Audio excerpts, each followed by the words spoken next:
Good morning. My name is Todd Sutpin with the Iowa Coaching Association. I am filling in for Roger Hill today. He unfortunately had another committee he had to chair, so we asked him to attend in place. I am the operations manager for the Environmental Programs and Services. I've been on staff for about 12 years now. Prior to being the operations manager, I was statewide watershed coordinator. So my focus will be kind of somewhat on watersheds today, but I will like to talk a little about who we are and what we do. We are governed by a board of 21 elected farmers, and back in about 2000, the board, very progressive and proactive, wanted to initiate an environmental program as well as an on-farm research program. They looked at water quality issues and conservation issues across the state of Iowa being very important. They wanted to be proactive in looking at ways farmers can voluntarily adopt and implement best management practices, in addition to maintaining their bottom line. So our charge in our program, Environmental Programs and Services, is to advance ag leadership and environmental quality by developing, applying, and promoting programs that assist producers to perform agronomically and economically, but at the same time also be conservation minded. We are the largest state-based growth commodity group in the U.S., and we do have an active membership base. A few things about our program. Again, I'd like to talk about this because a lot of folks, when I go to meetings, just don't understand that the Iowa Coaching Association has these programs, are involved with farmers on watershed basis, individual basis, and that sort of thing. So, over the time I've been there at Iowa Soybean, our program has grown. We provide technical assistance for individual farmers, watersheds, and organized stakeholder groups. We do leverage our farmer investment, public and private dollar. It's been a big piece of our program effort is that we take a lot of our seed money and leverage it to build on these programs and project activities. We're very big on monitoring and assessment. Farmers really want to know what works on their farm to help them make the decisions to implement best management practices, whether that be nutrient management, conservation, tillage, cover crops. They really want the science and data behind those practices to understand how it performs in their fields so they can make the appropriate decisions. I like to talk about better information for better decision making. So when we talk about these programs, farmers really want to know how to perform, what does it mean. And that's not only on farming practices, but it's also on water quality. One of our fundamental cornerstones of our program is water monitoring. We've built a program over the years to begin looking at water monitoring and how changes on the landscape impact water quality. Very important for farmers to understand these issues. In some of our watersheds, there's been very little water monitoring data. Farmers understand the issues, but they also want to know what the status of the water is. So we've been able to do multi-scale water monitoring to help them better understand not only on a sub-watershed scale, but down to a farm level as well. Continuous improvement. We're big on the adaptive management framework. So understand what's currently going on in your operation. If you make a change, we monitor it. How can we make improvements? Farming is a business, and so they are looking at improvements both agronomically, but also improvements on water quality. Targeting. We all know that with limited resources, we want to target to be the most effective in terms of measuring performance, having performance. So where to best implement practices within a field or within a watershed. And I'll talk about our watershed projects and how we can get to that. Education and outreach is huge. We just had our recent district meetings across the state. There's 9 cropping districts, and one of the main things that farmers were talking about in those meetings was education and outreach. Not only for them to learn more about current practices, the state of the water quality initiative, things they can do, but also interacting with other partners and groups across the state. So communication and outreach is always key. We'll continue doing that. And then this last one, management evaluation and reporting, goes back to the monitoring and assessment. Again, trying to provide that feedback mechanism so farmers understand the issues, what changes within their practice on the farm, and how it makes sense. This is a map of our 9 watershed districts. 9 cropping districts across the state and the watersheds that we're involved with. Very active program. We're in 65 watersheds across the state. In some instances, we lead. In some instances, we support. The big question that we have going into building our program is where we fit. And you see there's a note there that we are involved with 35 public and private partners. Again, I mentioned this earlier. One of our success stories has been the ability to partner with public and private entities. Roger always talks about adding to the big table, which only room for partners to be at the table. And we have successfully partnered with groups that have the expertise and resources to come to the table and help address some of these issues. And many of you in the room today, the Nature Conservancy, Iowa Corn, DNR, IDALS, have all been partners in a lot of our projects. And a lot of what's been discussed today, I'll try to highlight a little bit as we've gone through our projects and implemented a lot of these efforts. So again, I mentioned that my background area is watershed planning, so I do want to talk about this as kind of a cornerstone. We do believe in a comprehensive watershed plan for all watersheds. We do follow the Iowa DNR EPA protocol. A big thing for these watershed groups is needing to know where you are today and where you want to get to in the future. So having an appropriately developed watershed plan is important to establish goals and objectives, develop an implementation strategy, and go after funding. As Jim mentioned, he talked about an assessment and inventory resource concerns. I've got a slide coming up on RASCO. So, a big thing is getting current conditions, not only in stream, but edge of field and uplands. Then helping set goals and objectives that are agreeable to farmers in that watershed. We're big on locally led efforts. It's one thing for us to come in or an agency to come in and tell farmers what to do, but if we can actually build some support locally, have the group of farmers come together, identify the issues in their watershed, develop targets, and also develop strategies that make sense to them in their operation. We've had a lot of success. Farmers always ask about, well, what's the solution, to nutrient management? And I would say that's part of the solution. There's no silver bullet. If you look at the state nutrient strategy and the 45% load reduction, it's going to take a suite of practices to get at that target. If we just focus on nutrient management, we're going to fall short.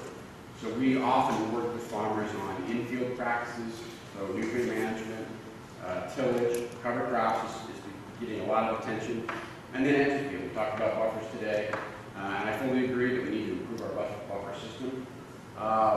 And newer practices like bioreactors, oxbows, wetlands, they all have a play in looking at these load reductions. So again, instead of integrated solutions, we take a systems approach. And then lastly, implementation. So you've gone through this planning effort, you've identified the goals, objectives, your targets. Now we need to work on implementation. It's always a challenge because of limited resource dollars.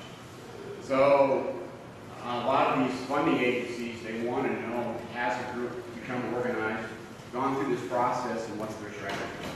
It's what we follow. It's kind of it's what the state nutrient strategy discusses. And then it sets these groups up for funding, whether it be 319 funding, work funding, water quality initiative. But again, they're in place to hit the ground running on implementation. So to step back just a couple of steps here. Jim did talk about RASCO. Again, it's a tool that we use in our watershed projects. We actually walk the entire stream, document the current conditions, and it gives us a great picture of the current condition. What's the buffer like? Do we have bank stability issues? Do we have a mud bottom, a rock bottom, points of interest tile? And we utilize this assessment effort to begin targeting areas of the stream within a watershed that we can target best management practices on. So this is an example of Lions Creek up in Boone River, a watershed plan we had done several years ago. But again, those areas highlighted in red are areas that need additional stream habitat. So you see that table at the bottom, some survey parameters that I included, adjacent land cover, recurring zoom width, bank stability. Again, we can utilize the map here, so you can see the entire stream length has been walked. The red areas are those areas that we can target practices on. Another watershed project, I'm going to go to southwest Iowa, Basket Creek. They're currently working through their watershed plan now and doing it. This is a TMDL watershed. Issues are sediment and phosphorus. And they've got some pretty lofty goals, but a very active watershed group. They've gone through this process, and I will say that they've been very successful with getting funding and implementing projects as they've gone along. Now, the next couple of slides, there's a lot going on here. This is straight out of the plan. But when we look at water quality issues, again, I want to stress that it's a systems-based approach. You know, it's inland, upland, infield, edgefield, and all the practices combined. So on the left-hand side of this table here are the practices those farmers in that watershed identified as the ones they wanted to implement to get at their load reduction issues. And you see we have upland practices and then broken down to riparian, including wetland, stream bank, and shoreline protection. And then as you move over, we have overall goals. And so this plan was done pre the Iowa Nutrient Management Plan. This is kind of a pre-watershed plan, but the approach here is what is highlighted in that watershed planning effort. So we've identified goals, whether it be acres or number of structures, and then we took available science from ARS and applied it to those goals and targets for, okay, so what's the load reduction for sediment and phosphorus? How many acres or how many structures would be needed in the watershed to get that?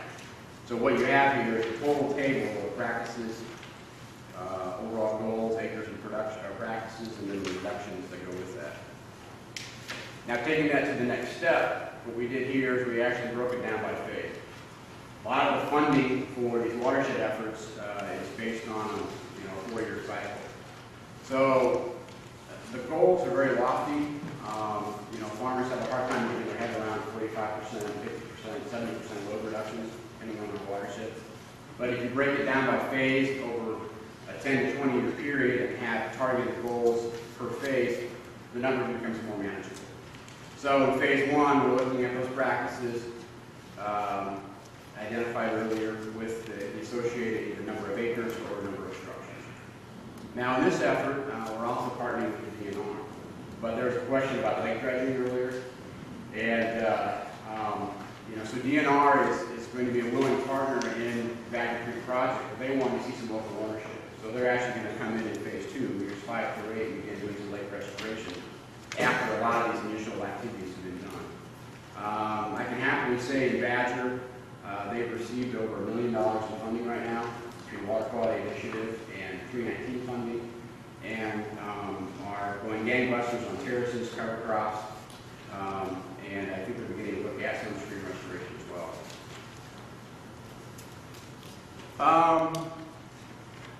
So kind of honing down into some specific stream practices that we're starting to experiment with. Oxbows are starting to gain some attention in that floodplain zone.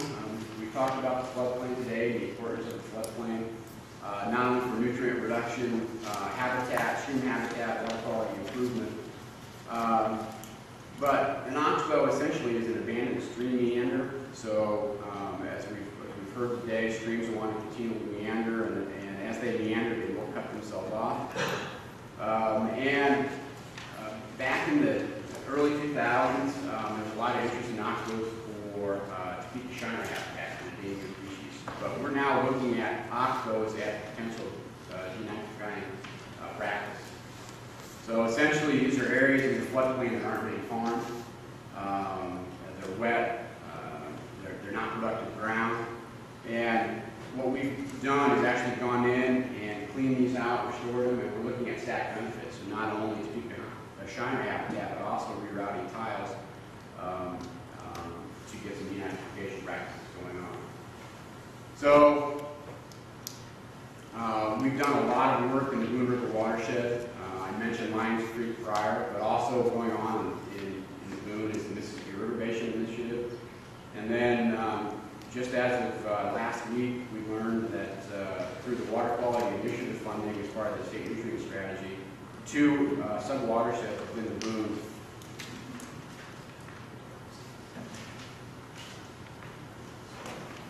will be receiving funding for that water quality initiative project. But on the Lions Creek project, when we first started doing that effort, wetland restoration was a big discussion point. Well, as commodity prices went up, farmers had less interest in wetlands. So we actually shifted our dollars to be looking at oxbow restoration. So we can still get the same benefit as a wetland, but restore these oxbows in the stream meander to get nutrient reduction and still let the farmers continue to pursue be profitable in the land. The image there on the right is a map of White Fox Creek. We realize that the scope and scale of one oxbow is not going to make a difference, but what we're starting to try to do is cluster these oxbows. So we're getting multiple oxbows in one watershed. And tied to this, we'll be doing water monitoring of the oxbows to really get a better understanding of incoming and outgoing water, what the water quality improvements are. There's an aerial example of a cluster on White Fox Creek in the Boone. There in the lower right, you see kind of two half moons. Those are the areas that have been excavated. And I would say that within a day of starting to dig those out, they started filling with water. So again, excellent way to begin looking at habitat, nutrient management, and also flood storage. Last couple of slides here. So when you go out in the landscape, you're in the floodplain, you see these depressions. They really don't pop out as much, but they're not being farmed because they're not overly productive. And the depth to the water table is fairly shallow. So here's the beginning of the excavation, and essentially you go down until you hit gravel. And this is one that we did last winter. Again, immediately started to fill up. We do have a tile line, 2 tile lines running into this. We seeded it down this summer, so we're getting some bank vegetation going on. And here it is actually, you know, as a stream floods, it will begin to fill back into the oxbow, populate it with Topeka Shiner. But again, there's that connection with the floodplain. And this is this summer where it actually reconnected with the stream. So again, this is just one practice that we're looking at in the stream corridor. Again, buffers are important, bioreactors, wetlands, and as well as the output. So one last slide to talk about some highlights and lessons learned from our watershed efforts over the years. Is local commitment and participation is key. Locally led efforts are very important. At the end of the day, we go home at night. And the locals, the local SWCD, work on a day-to-day basis on these issues. And so we really need the commitment and participation of locals to begin implementing these efforts beyond just an incentive program, but to be doing it for long term and incorporating it into their operations. Planning is essential, both at the farm and watershed scales. You need to know where you are, you need to know where you want to go. And infrastructure to gain capacity. This is interesting. Not only is data and science important, but I think Larry mentioned the need for a social component. You know, so changing a landowner or farmer's behavior and why it's important to make these changes, and that's where the data, the science data is important to help them make that behavior change. Adaptive management, we talked about that. Alignment, partnership effort. I can't stress enough to get everyone on the same page to align themselves to these goals and objectives. And then program delivery. Really need boots on the ground, whether it's public or private, to begin implementing these programs, working one-on-one with farmers to help adopt change. Again, stress, no silver bullet, suite of practices and time. Agronomically, we can make an improvement on a cornfield and see a yield bump in 1 year. Water quality issues, much more complex. Depending on the scope and scale, it could take 5 to 15 to 20 years to really see marked improvement in water quality. So with that, my contact information for questions later, we have to answer them.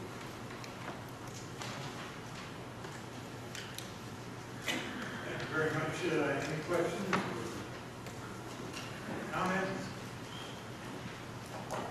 Well, I think that concludes our morning session. Thank you very much.